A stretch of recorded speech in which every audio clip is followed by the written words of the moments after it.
Veliki pozdrav svima, ja sam Sarpi, vi ste na kanalu Sarpi TV i svi vi koji pratite ovaj kanal navikli ste da se ja trudim maksimalno da dođem do nekih ekskluzivnih telefona koje nemate da gledate na ovim plaćenim kanalima. Ako se slučajno nalete na ovaj kanal, lupi like, komentariši nešto, podijeli ovaj video, tako pomožeš radom ovog kanala. I evo, konačno stigao je jedna prava ekskluziva Nord 5.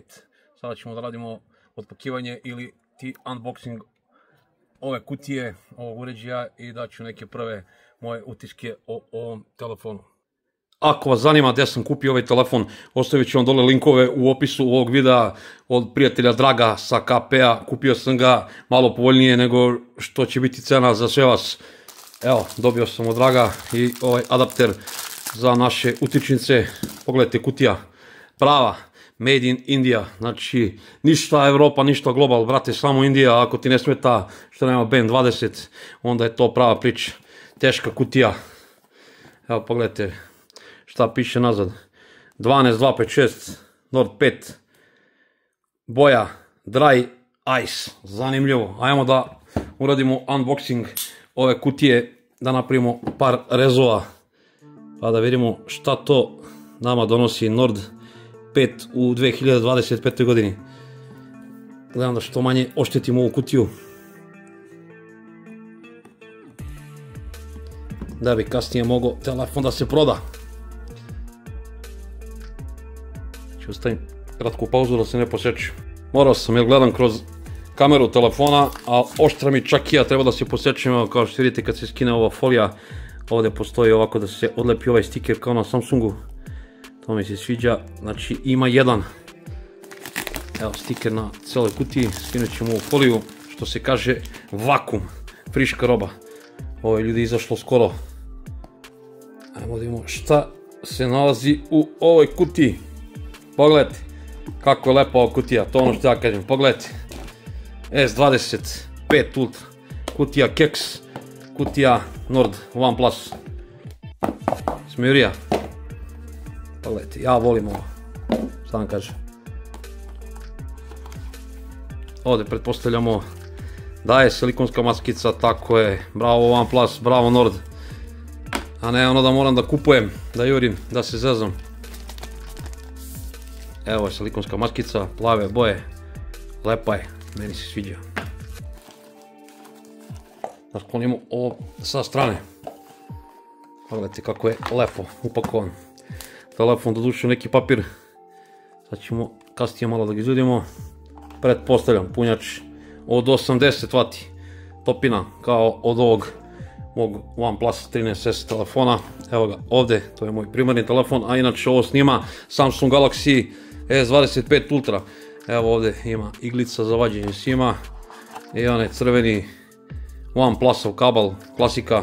To nećemo ni da opakujemo zato što imamo Norda, imamo OnePlus 13S, tako da ovo će čeka novog kupca ovako, što se kaže, neotpakovan. Ajmo da otpakujemo telefon, da vidimo šta smo dobili.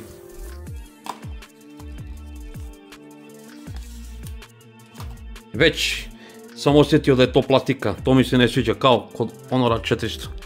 Znači, nažalost, stavili su plastični frame, to se odmah osjeti čim sam dodirnuo. Ali pogledajte vi ovu boju. Ljudi, ja mislim da je ovo staklo.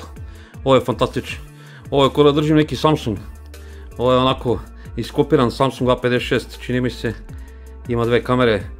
Ovo je Blitz.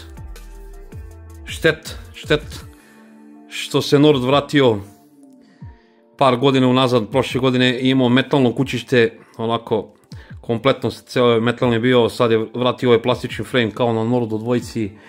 Nije mi jasno zašto je to Nord radio, ali dobro, pogledajte, ima ovaj novi taster kao na OnePlus 13S telefonu, to mi se sviđa. Ajmo da upalimo da vidimo ima li života u ovom telefonu. Kao što vidite, pali se. Evo kako izgleda. Ali kvari meni taj osjećaj, taj dojam u ruci. Znači čim osjetim plastiku, ja se pomalo smorim. Šta da radim? Ali ova leđa su mi fantastična. Pogledajte kako to lepo izgleda. Delo je da nije mamac dotiske prstiju, onako matirano staklo. Lepo izgleda.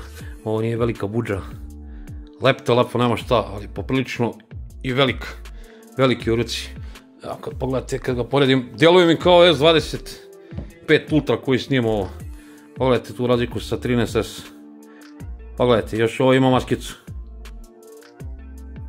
Sad ću ovo da ispreskačem, pa ćemo da nastavimo. Kako ovo volim, kad odmah nudi po defaultu geste, a ne ove zastarale tastere. Let's go! Au, kako to lepo izgleda, BBK. Ajmo da vidimo koji je softver u njemu. To je ono što prvo namještam. Kad spuštam sa pola ekrana, da mi lepo spušta notifikacije. Evo ovako, ovo ja volim. Ajmo da uđemo da vidimo verziju softvera. Morao sam na trenutak da se nakačim na Wi-Fi da vidimo ima li ažuriranja. Evo, čim sam se nakačio na Wi-Fi, odmah je ponudio ažuriranje. Prvo ćemo to sve da odradimo. Evo, da vidimo čisto šta je u samom telefonu. Kao što vidite, Oxygen OS 15, Android 15 u njemu, 12 GB rama. Znači, uključena ova ekspanzija RAM po defaultu. Baterija 6800 mAh, sjajno. Pogledajte, Snapdragon 8S Gen 3. Fantastičan procesor. Sad ćemo mi da damo ažuriranje pa ćemo da nastavimo. Evo šta je ponudio. Znači skoro 1 GB, 0,98 GB. Znači kamera, nešto vezano za igrice, nešto vezano za sistem. To je ono što ja pričam.